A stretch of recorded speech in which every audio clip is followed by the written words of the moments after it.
Dad's silent revenge. I didn't react when my son pushed me down the basement stairs. I just lay there in the darkness, tasting blood, listening to his footsteps fade away upstairs. My daughter-in-law's voice echoed through the floorboards. "Maybe now hell finally get the message," she said. I was 62 years old. My hip screamed. My wrist was definitely broken, but I didn't call out. I didn't bang on the door.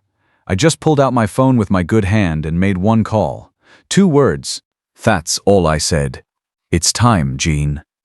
Then I waited in the dark. You're probably wondering how I ended up here, lying at the bottom of my own basement stairs while my son and his wife laughed about it upstairs.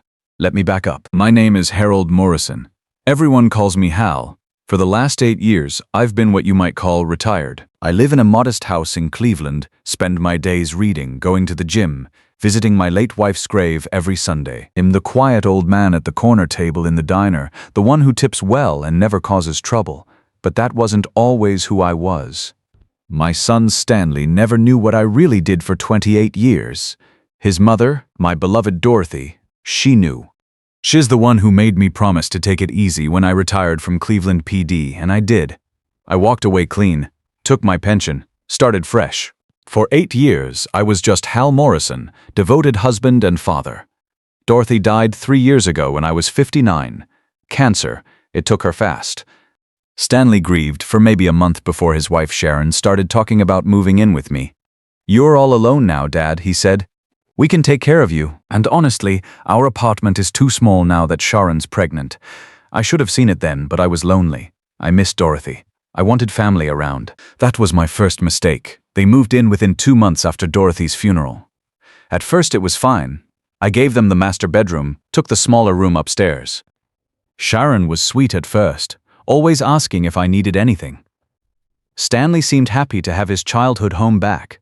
Then the baby came 9 months later. Little Tyler, 8 months old now, and everything changed. "Dad, can you keep it down? The baby's sleeping. Dad, we need to use your car today. Ours is acting up again. Dad, Sharon's mother is coming to stay for a few weeks. Would you mind sleeping in the basement?" Each request got bigger, each demand more entitled. And I went along with it because they were family. Because I didn't want to cause problems. Because I thought this was what being a grandfather meant. Making sacrifices. 6 months ago, when Tyler was just 2 months old, I noticed something odd. Mail coming to the house addressed to companies ID never heard of. Stanley being secretive with his laptop. Sharon suddenly wearing expensive jewelry. I'm old, but I'm not stupid. I started paying attention. That's when I found the documents in Stanley's desk drawer. See, Sharon had gone out shopping with baby Tyler. Stanley was at work, and I was alone in the house. The desk was right there in what used to be my study, and the drawer was slightly open inside. I found a quitclaim deed. My house signed over to something called Midwest Property Holdings LLC. My signature on the bottom, except I never signed it. I stood there holding that paper, and something cold settled in my chest. My son had forged my signature, my house, the house I'd bought with cash 40 years ago. The house where I'd raised him, where Dorothy had died. He was stealing it from me. I kept looking, found more documents, a reverse mortgage application, also forged. They'd borrowed against my house, $245,000. The lender wasn't a bank. The lender was a company called Premier Capital Solutions. I knew that type of operation. In my 28 years with Cleveland PD, I'd worked financial crimes for the last 15 years. Premier Capital was what we called a predatory lender. They target elderly homeowners, promise easy money, then take their houses when they can't pay. Stanley was either desperate or stupid, maybe both. I photographed everything with my phone, put it all back exactly as I'd found it, went downstairs and made dinner like nothing had happened. That night at the table, I watched them, really watched them. Stanley wouldn't meet my eyes. Sharon kept checking her phone, smiling at something. Baby Tyler sat in his high chair, babbling innocently, unaware of the rot surrounding him. "Dad," Stanley said, pushing his food around his plate. "Sharon and I have been talking. We think it might be time for you to consider assisted living." I took a bite of my meatloaf, chewed slowly. "Is that so?" "It's just that you're getting older," Sharon chimed in, her voice dripping with fake concern. We worry about you. What if you fall? What if something happens when we're not home? I appreciate your concern. There's a really nice facility in Akron, Stanley continued. We looked into it. They have activities, medical care, everything you'd need. How much does it cost? They exchanged a glance. Well, that's the thing, Dad. With the equity in the house we could easily afford equity in my house. Our house technically, Sharon said, her mask slipping just a fraction. Stanley grew up here. It's his childhood home. I set down my fork. I see. That was 3 months ago. After that conversation, things escalated fast. They started treating me like an inconvenience in my own home. I wasn't allowed to have friends over. I had to ask permission to use the living room. Sharon complained about everything. The way I breathed too loud, the way I took too long in the bathroom, the way I existed in spaces she wanted. Stanley started staying out late, coming home drunk, getting aggressive. 2 weeks ago, he shoved me into a wall because I accidentally woke baby Tyler during his nap. Left a bruise on my shoulder the size of a grapefruit. When I winced from the pain the next morning, Sharon just rolled her eyes and said I was being dramatic. Last week, Sharon accidentally served me food she knew I was allergic to. Shellfish in the pasta sauce. I spent the night in the emergency room with my throat closing up. She apologized, said she forgot, but I saw the look in her eyes when the ambulance came.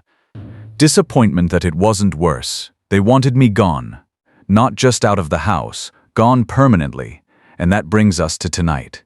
Dinner was tense. Ida made pot roast, Dorothy's recipe. It was Sunday, which meant it had been exactly 3 years since Shed passed. I'd gone to her grave that morning, like always. Told her I was sorry. Sorry, I'd let our son become this person I didn't recognize. This is overcooked, Sharon said, dropping her fork with a clatter. God, Hal, can't you do anything right? Shed stopped calling me Dad 2 months ago. I followed Dorothy's recipe, I said quietly. Well, Dorothy's dead, she snapped. Maybe it's time to accept that and move on. Something shifted in Stanley's face. Even he looked uncomfortable with that one. That was uncalled for, I said. You want to talk about uncalled for? Sharon stood up, baby Tyler starting to fuss in his high chair from her loud voice. You want to talk about how you sit around this house all day, contributing nothing, eating our food, using our utilities. Your house, your food. I kept my voice level. Interesting choice of words. What's that supposed to mean? Stanley's eyes narrowed. I could have kept quiet, should have maybe, but I was tired. Tired of being disrespected in my own home. Tired of watching my son become someone I didn't recognize. Tired of being treated like a burden when they were the ones stealing from me. It means I know about Midwest Property Holdings, I said. I know about the forged quitclaim deed. I know about the reverse mortgage. And I know who you borrowed that money from. The color drained from Stanley's face. Sharon recovered faster. You went through our things. My things in my house that you're trying to steal. Stanley stood up so fast his chair fell backward. Tyler started crying from the noise. You don't understand, Dad. We were going to tell you. We just needed to forge my signature. Needed to borrow 245,000 Trand from a predatory lender. What exactly did you need that money for, Stanley? Your gambling debts. Her shopping sprees. Sharon's face twisted with rage. You self-righteous old man. You sit there judging us. You have no idea what it costs to raise a child. What it costs to live. We needed that money, Stanley said, but his voice was weak, defeated. For what exactly? The jewelry Sharon's wearing. The new car you bought last month? What was worth stealing my house out from under me? It's not your house anymore? Stanley shouted over Tyler's crying. The deed is filed. It's done, and you can't prove the signature was forged. Who's going to believe some senile old man? That's when he lost it completely. That's when 35 years of being his father meant nothing. I was standing near the kitchen, close to the basement door. He came at me fast, both hands on my chest, and shoved hard. I went backward through the basement door, tumbled down all 13 steps, landed in a heap at the bottom. The pain was immediate and blinding. My hip, my wrist, my ribs, everything hurt. Above me, I heard Sharon's voice, cold and satisfied. Maybe now hell finally get the message. Is he dead? Stanley's voice, shaky now, like he was just realizing what he'd done. "Who cares?" Sharon said. "Help me get Tyler ready. We're going out for a while. What if he's really hurt? What if nothing?" He fell down the stairs. Accidents happen to old people all the time. I heard them moving around upstairs. Tyler's crying getting quieter as they took him to another room. Then footsteps, the sound of the garage door opening, a car starting. They were leaving me here. I lay there in the dark for a long moment, taking inventory. Hip possibly fractured, wrist definitely broken, ribs bruised, maybe cracked. I was bleeding from somewhere on my head, but I was conscious, and I was thinking clearly. 28 years of being a cop teaches you a few things: how to assess an injury, how to stay calm under pressure, how to think strategically even when you're hurt and angry, and most importantly, how to recognize when someone has crossed a line they can never come back from. Stanley had just crossed that line. I pulled out my phone with my good hand. The screen was cracked but still working. I scrolled through my contacts until I found a number I hadn't called in years. Gene Walsh, my old partner. The only person from my police days who would understand what needed to happen next. He answered on the first ring. "Hal Morrison.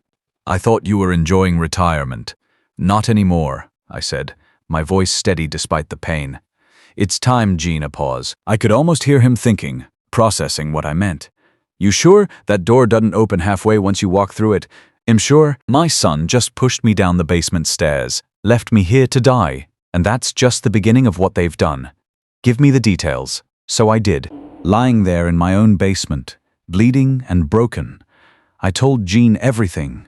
The forged documents, the stolen house, the $245,000 and reverse mortgage from Premier Capital Solutions, Stanley's gambling debts that started this whole mess, Sharon's manipulation and escalation, the attempted poisoning, and finally, the push down the stairs. When I finished, Gene was quiet for a moment, then he laughed, but it wasn't a happy sound. "Oh, Hal, your boy borrowed from Premier Capital. That's not just stupid, that's criminal. You know what this means?" "I know exactly what it means. I'll make some calls." "Sit tight, partner. Help is coming." I hung up and closed my eyes. The pain was bad, but I've had worse. Much worse. In my years with Cleveland PD, broken bones were part of the job. That's what Stanley never understood. His gentle father, the man who coached his little league team and attended every parent-teacher conference. That man was real, but he was only part of the picture. Before Stanley was born, I worked the streets. Robbery, assault, domestic violence calls that would keep you awake at night. Then I moved to financial crimes, where I learned that the worst criminals wear suits and steal millions with a pen instead of a gun. I worked cases that would give my son nightmares. I was a detective who never let the bad guys win, but when Dorothy got pregnant, she made me promise to find balance. She didn't want our child growing up with a father who saw the world as nothing but predators and victims, so I learned to separate work from home. I became both men, the hard cop who caught criminals, and the gentle father who read bedtime stories. For 28 years, I walked that line perfectly. Stanley never saw the dark side. He only knew the dad who helped with homework and taught him to throw a baseball. When I retired at 54 with a full pension, he thought I'd just been pushing papers for the city all those years. Nobody except Gene knew the real scope of what I'd done. Gene Walsh was my partner for 12 years, the only person from that life I trusted completely. When I retired, he left the force too and started his own private investigation firm, specializing in financial crimes. Wed stayed in touch, but loosely. Holiday cards, the occasional beer when we ran into each other. Now I was calling in 8 years of accumulated favor. I must have passed out from the pain because the next thing I knew, light was streaming through the basement window. Morning. My phone showed 6 missed calls from Stanley, probably realizing he might have actually killed me and worried about the legal complications. I tried to move and immediately regretted it. Everything hurt worse after lying on concrete all night. But I was alive, conscious, and thinking clearly. In financial crimes, we learned that the best investigations happen when the criminals think they've won, when they get sloppy, when they make mistakes. Stanley and Sharon were about to make a lot of mistakes. I heard the front door open upstairs. Footsteps. The basement door creaked open. "Dad," Stanley's voice, shaking. "Dad, Are you down there? I didn't answer. Let him sweat. Oh God, Sharon, call 911. Are you insane? Her voice hissed. If he tells them what happened, he fell. It was an accident. Nobody's going to believe that, you idiot. If they examine him and see the bruises from last week, so what do we do? Silence. Then Sharon's voice, cold and calculating. We wait. If he's not dead yet, he will be soon. Old people die from falls all the time. We just say we found him this morning when we got back from our drive. That's murder. That's survival. You want Premier Capital to find out we don't have their money? You want to tell them we spent it all on your gambling debts? This is the only way out.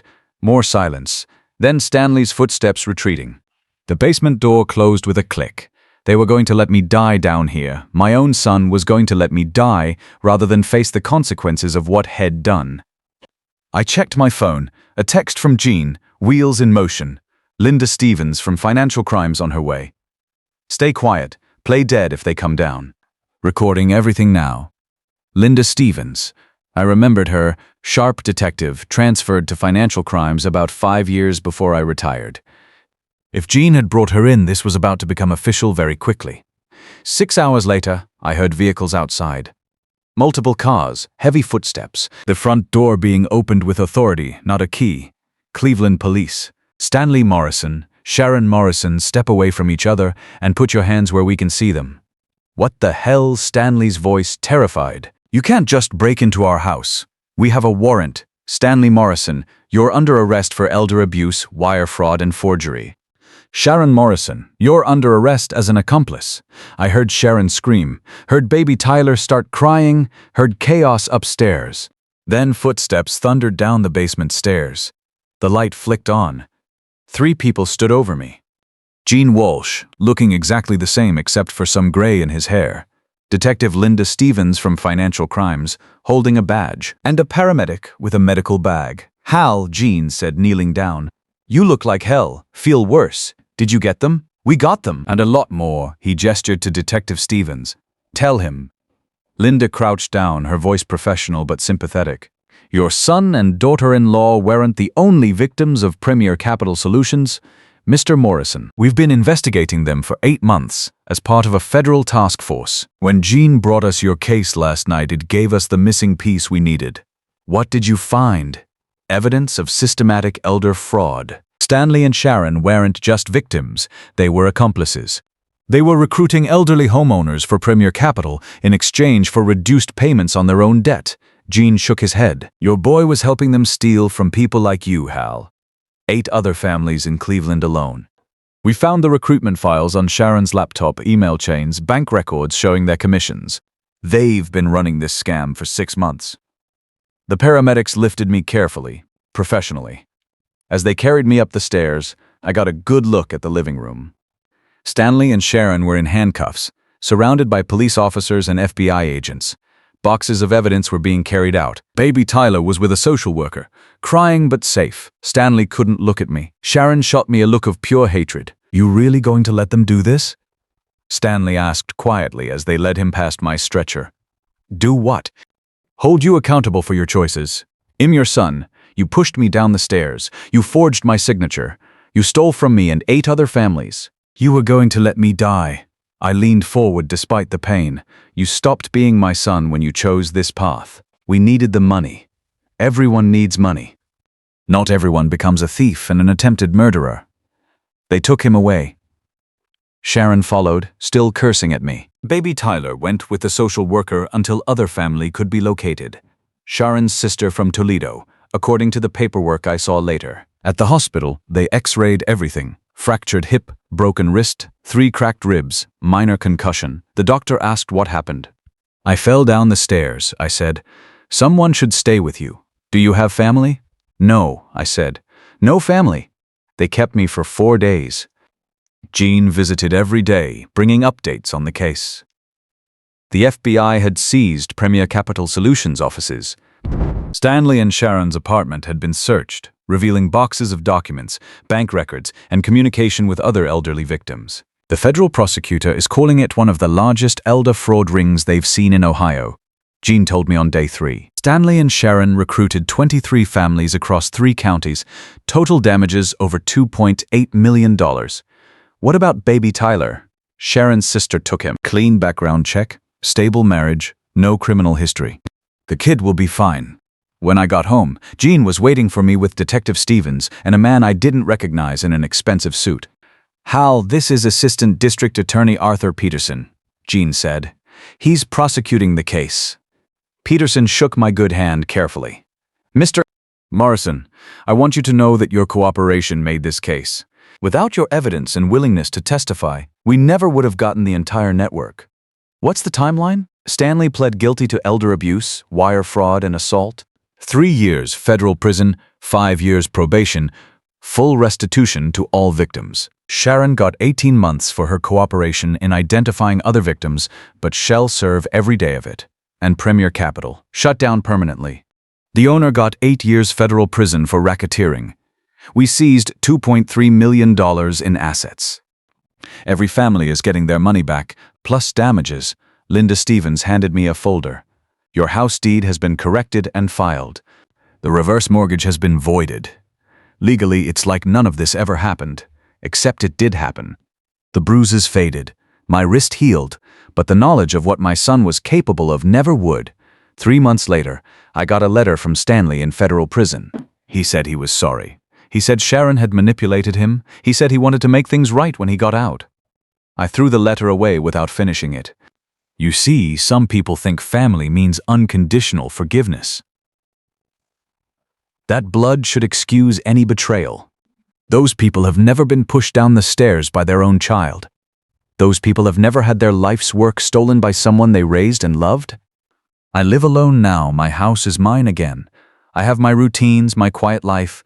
I visit Dorothy every Sunday and tell her about my week. But I have something else now too. The DA's office asked me to consult on elderly financial abuse cases. Turns out there's a lot of Stanley and Sharon types out there preying on people like me. People who worked their whole lives, saved their money, just want to enjoy their retirement in peace.